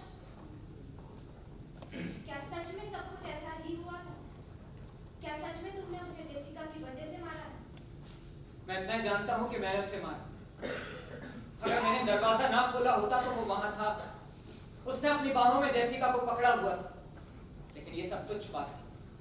मैं लंबे समय से इस दुखांत नाटक में जी रहा हूं। इस दुखांत नाटक को बचाए रखने के लिए ही मैंने गोली चलाई। तुम्हें यकीन है यूगो? क्या तुम्हें सचमुच ऐसा यकीन है कि तुमने सही कारणों से गोली चलाई है? ओल्गा, मुझे सब बातों का यकीन है। मुझे तो इस बात की हैरानी हो रही है, क्या मैंने उसे सच में मारा? सच में मारा? मतलब कहीं ये खेल तो नहीं? क्या? जेसिका को मेरी पत्नी बनाकर फिट करना, हॉइडर के सामने मुझे नीचा दिखाना। तुमने सचमुच घोड़ा दबाया था? हाँ ओल्गा, मैंने उंगली हिलाई थी। मंच पर अभिनेता भी उंगली हिलाता। देख, मैं तुम पर निशाना साधता और अपनी उंगली हिलाता। क्योंकि तुम मेरी बहुत सी उलझनें सुलझा दे रहे हो। इन सारे दिनों तुम्हारे बारे में सोचती रही थी कि कहीं मैंने तुम्हें चुनने में कोई गलती तो नहीं करी। लेकिन तुमने तुम्हारा काम बहुत अच्छे तरीके से किया है। अच्छा बताओ तो, क्या? वो पार्सल भेजने वाली तुम तो नहीं? नहीं, ये मैंने नहीं भेजा था, लेकिन मुझे पता था कि वो इसे भेजने वाले हैं। और तुमने उन्हें ऐसा करने दी? हाँ, मैंने करने दिया। और अब तुम्हें भूलना पड़ेगा यूगो। तुम्हें वो सब कुछ भूलना पड़ेगा। मैं तुमसे कोई बहुत बड़ी चीज नहीं मांग रही हूँ, क्योंकि तुमने ये कहा है कि ना तो तुम्हें ये अंदाजा है कि तुमने क्या किया है और ना ही ये कि तुमने ऐसा क्यों किया। तुम्हें तो हॉइडर को मारने का भी पूरा यकीन नहीं। तो फिर ठीक है, तुम बहुत अच्छे रास्ते पर हो और इसी पर और आगे बढ़ते जाना है। बस इतनी सी बात है कि तुम इसे भूल जाओ जैसे ये एक डरावना सपना है। और फिर कभी किसी से इस बारे में बात मत करना यूगो, मुझसे भी नहीं। हॉइडर का हत्यारा मर चुका है। उसका नाम रास्कलनिकोव था और वो शराब वाली चॉकलेट के जहर से मारा गया। मैं तुम्हें कोई दूसरा नाम दूंगी। क्या बात है, तुम लोगों ने क्या कर डाला? पार्टी ने अपनी नीति बदल ली है यूगो, और ये तय है कि हमारी पार्टी अभी सत्ता में नहीं आएगी। रूस में स्थापित पार्टी की हालात देख हमने ये तय किया है कि जो भी पार्टी सत्ता में आए, हम उसकी हर एक बात का विरोध करेंगे, चाहे वो बात कितनी मानवतावादी क्यों ना हो। मुझे मालूम, तुमने अपनी पार्टी और गुलामी के बस सत्ता हासिल करने की पेंटागन के साथ 6 सदस्यों की गुप्त समिति बनाई। तुम्हें कैसे पता चला? यूं ही एक विचार आया, आगे कहो। यूगो, पर मुझे लगता है कि मैं पहले भी सब कहीं सोच चुका हूं। तो हॉइडर सही था। उसकी कोशिश समय से बहुत पहले की थी और इस काम को आगे बढ़ाने के लिए वो एक सही आदमी और नहीं इसलिए था। उसे मानना पड़ा। ये बात शीशे की तरह साफ। पर मुझे लगता है कि तुमने उसकी छवि को पहले जैसा बेदाग कर दिया हो। ऐसा करना ही था। होलकर जब हमारा आदमी प्रधानमंत्री बन जाए तो शहीदों की तरह उसकी मूर्ति स्थापित की जाए। हमारे शहरों में सड़कें उसके नाम पर होंगी, इतिहास में उसका नाम दर्ज होगा। हॉइडर के लिए मुझे बहुत खुशी है। उसका कातिल कौन था? आजाद शासक की तनख्वाह पर पलने वाला कोई आदमी। कंफ्यूजन है। यूगो, जवाब दो ओल्गा। सभी नेता जानते थे कि तुम हमारे ही आदमी हो। उन्होंने ये कभी नहीं माना कि इस तथ्य का कारण ईर्ष्या है, और तब उन्हें समझा सके जितना भी हम समझा पाए। सब कुछ वही जो वो कहता था कि सब एक स्वांग। यूगो, तुम प्लीज। सब एक जैसे हो। सारी राजनीतिक पार्टियां, एक्टिविस्ट, उनके सलाहकार जो जितना हो सके कमाते हैं और फिर किसी गुप्त अंधेरे में गुम हो जाते हैं दोबारा आने के लिए। यूगो, मेरी बात सुनो। तुम सब एक जैसे हो। होल्डर, लुइस, मजबूत लोग, विजेता लोग, नेता लोग, ये मैं ही था जो गलत दरवाजे पर आ पहुंचा था। तुम हॉइडर के विचारों को पसंद करते थे यूगो। हाँ, मुझे लगता है कि मैंने उसके विचारों को कभी इतना पसंद नहीं किया जितना इस क्षण पसंद कर रहा हूं। तब तुम्हें उसके काम को आगे बढ़ाने में हमारी मदद करनी चाहिए। मैं तुम लोग के साथ काम नहीं करूं। यूगो, तुम नहीं समझे, वो लोग अपने रिवॉल्वर के साथ आने वाले हैं। जानता हूं, और उन्हें आने में थोड़ी देरी हो रही। तो क्या तुम्हें कुत्ते की मौत मारा जाना चाहोगे, वो भी बिना किसी कारण के? यूगो, हम तुम्हारा यकीन करेंगे, तुम हमारे एक सच्ची साथी होगे, और तुमने इसका सबूत पहले ही दे दिया।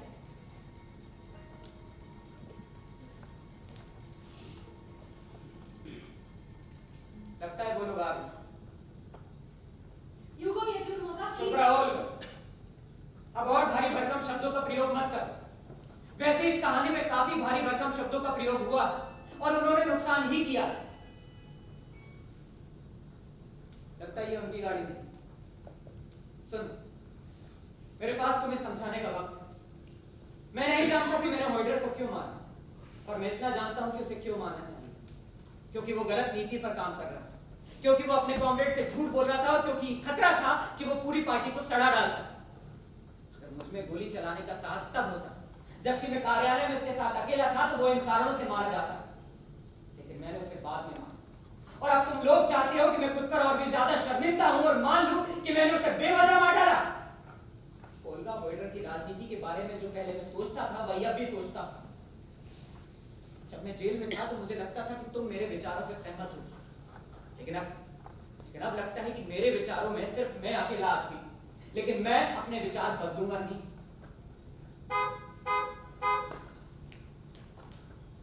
इस बार ये वही लोग हैं यूगो। तुम मेरे कमरे के पीछे वाले दरवाजे से निकल जाओ।